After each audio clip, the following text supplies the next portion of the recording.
আজকে আমি বানাবো চিলি চিকেন। তার জন্য নিয়েছি রসুন কুচি, আদা কুচি, কাঁচা লঙ্কা কুচি, পেঁয়াজ, ক্যাপসিকাম আর বোনলেস চিকেন। চিকেনটাকে আমি ম্যারিনেট করব।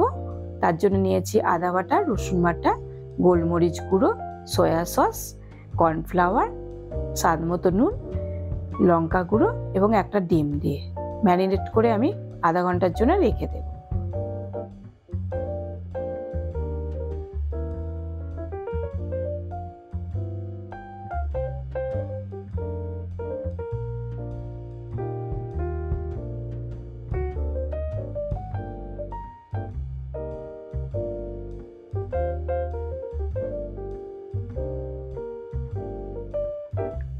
এবারে আমি একটা কড়াইয়ের মধ্যে সাদা তেল দিয়ে চিকেনগুলোকে ভেজে রাখলাম।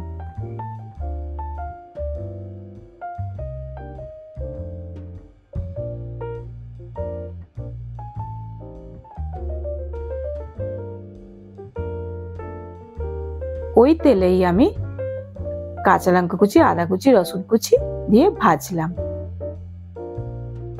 তারপরে আমি ক্যাপসিকাম আর পেঁয়াজ ভাজা ভাজা করলাম।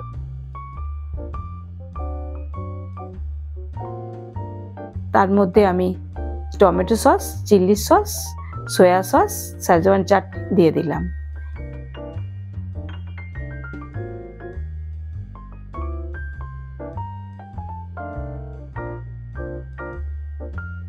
ওটাকে নাড়াচাড়া করার পর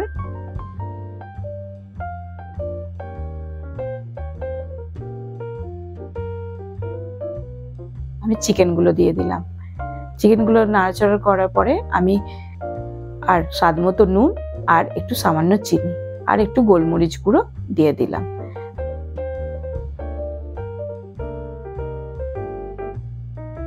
একটা বাটিতে কর্নফ্লাওয়ার গুলে রেখেছিলাম, সেটাকেও ঢেলে দিলাম। তারপরে আমি ওটাকে চাপা দিয়ে দিলাম। মিনিট পর chilli chicken ready to serve.